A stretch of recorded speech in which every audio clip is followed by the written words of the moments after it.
Now let's come to their actions on the gastrointestinal tract. They relieve spasmodic pain and can induce constipation as a result of increased tone and amplitude of contractions. Okay. Now peristalsis is suppressed partially. Peristalsis is not fully suppressed; it's partially suppressed, and that reduces. Atropine reduces gastric acid secretion. But this group of drugs, that means anticholinergic drugs, are not used nowadays for gastric acid secretion. Why? Because their efficacy is very low. We now have better drugs available. On lungs, they have few effects. For example, bronchodilation. They cause bronchodilation and reduces airway resistance. In which patients? Especially in patients with asthma and COPD. And they also reduce tracheobronchial secretions. Okay. Their action on urinary system. They cause relaxation of smooth muscles in ureter and urinary bladder. That can lead to urinary retention. But this is beneficial in overactive bladder. We can use the atropine substitutes in case of overactive bladder. Now on glands, they decrease secretion from sweat gland, salivary gland and lacrimal gland. So all type of secretions are decreased. They have some effect on body temperature. They actually increase body temperature, but not at normal doses, at higher doses. Children are mostly susceptible to atropine fever. The rise in body temperature due to the application of atropine is called atropine fever, and children are mostly susceptible to this. Okay. And occurs due to reduced sweating and stimulation of temperature regulatory center in hypothalamus. There is two reasons. One reason is decrease in sweating, okay, and another is stimulation of the temperature regulatory center. And they have some local anesthetic action as well on the cornea, and on CNS they can stimulate the CNS. Let's look at their few pharmacokinetic properties. If orally given, atropine can be absorbed from the GIT rapidly, and their metabolism, 50% of atropine is metabolized in liver, and rest, that means the rest of the 50% will be excreted through the kidneys unchanged. There will be no change, there will be no metabolism, and half-life is around 3 to 4 hours in case of oral administration. Okay, but in the eyes it has a much longer half-life. Okay, around 14 or 15 hours. Okay. Now, use of atropine.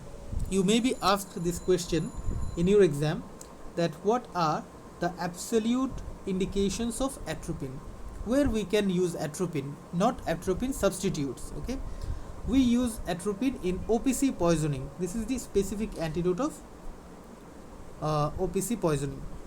Then we can use this drug in case of heart block, in 6 sinus syndrome. Okay, in case of partial heart block or second degree heart block, we can use this drug.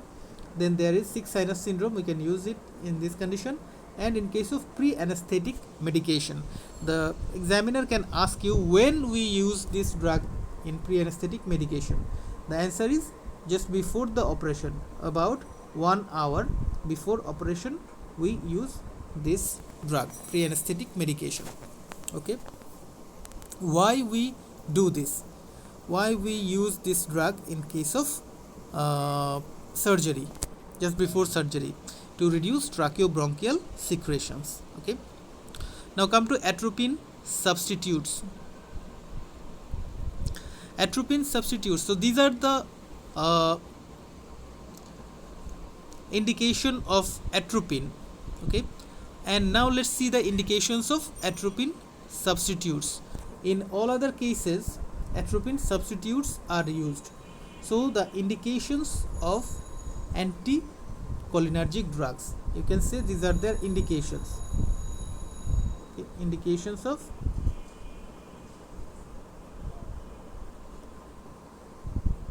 anticholinergic drugs. Number 1 I have given here, testing errors of refraction in the eyes. You know, atropine substitutes are used in case as mydriatics for the treatment, for the diagnosis of refractive errors of eyes. We use this drug. Mydriasis is needed here, so we use. Then treatment of iritis, iridocyclitis, keratitis. In these cases, we use this drug. Then bronchial asthma and COPD. In case of bronchial asthma and COPD, ipratropium bromide, tiotropium, etc. These drugs are used.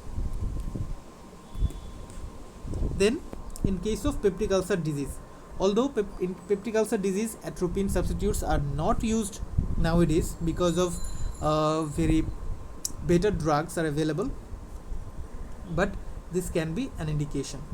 Then abdominal cramps. In case of abdominal cramps, we can use these drugs in intestinal and renal colic. Okay, hyoscine, dicyclomine, these drugs can be used. Then in case of Parkinsonism, you know that Parkinsonism is a disease of old age where there is excessive cholinergic activity and decreased dopaminergic activity in the brain. So in case of Parkinsonism, we can use atropine substitutes.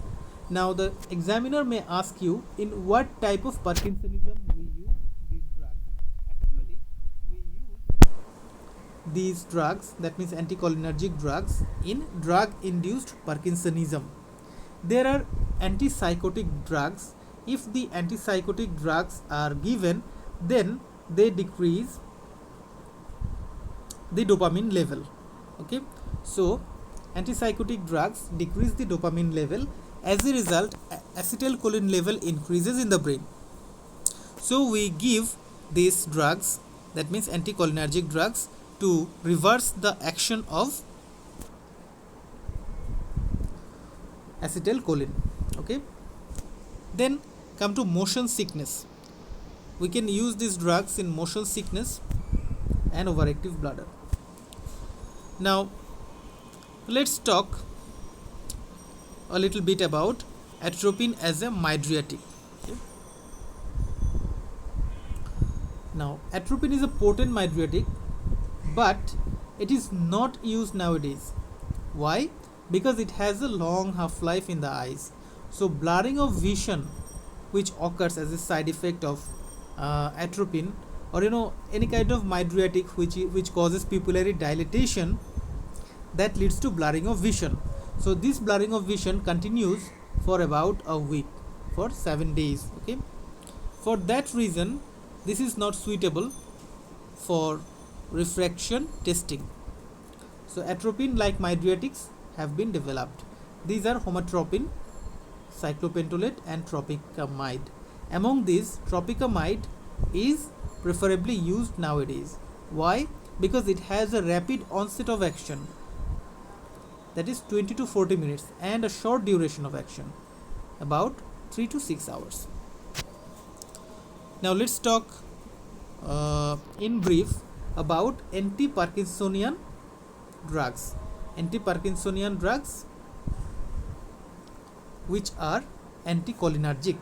Now anticholinergics which are used in Parkinsonism, they are preferably used in drug-induced Parkinsonism, which I have already mentioned. Then they actually antagonize the action of acetylcholine in the striatum.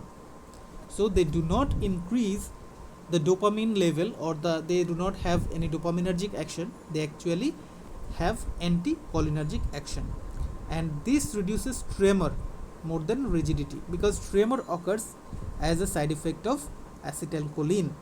Now efficacy is less than levodopa.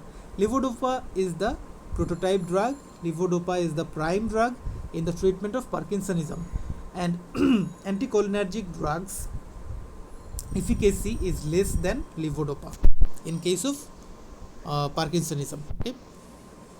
Now let's come to the adverse effects of anticholinergic drugs. What are the adverse effects? They can cause dry mouth, dry skin, dry and hot skin, because there is decreased sweating, so there is dry skin and hot skin. There is decreased salivation, so there is dry mouth, mydriasis, tachycardia and palpitation because they increase the heart rate. They can cause urinary retention, constipation. They can lead to psychotic behavior. Okay, they can lead to psychotic behavior in the form of delirium, dreadful hallucinations, and ultimately they can lead to convulsions, coma and death. Okay, these are the adverse effects of atropine or atropine like substances. Now what will you do in atropine overdose? In atropine overdose, the specific antidote is physostigmine, and the general measures will be keeping the patient in a dark, quiet and cold room, and cold sponging and ice bag application may help to some extent. What are the contraindications of these drugs? Okay. We cannot use these drugs in narrow angle glaucoma. This is absolutely contraindicated. And elderly patients or elderly male with benign enlargement of the prostate, there we cannot use these drugs. Okay, so hope you understand anticholinergic drugs.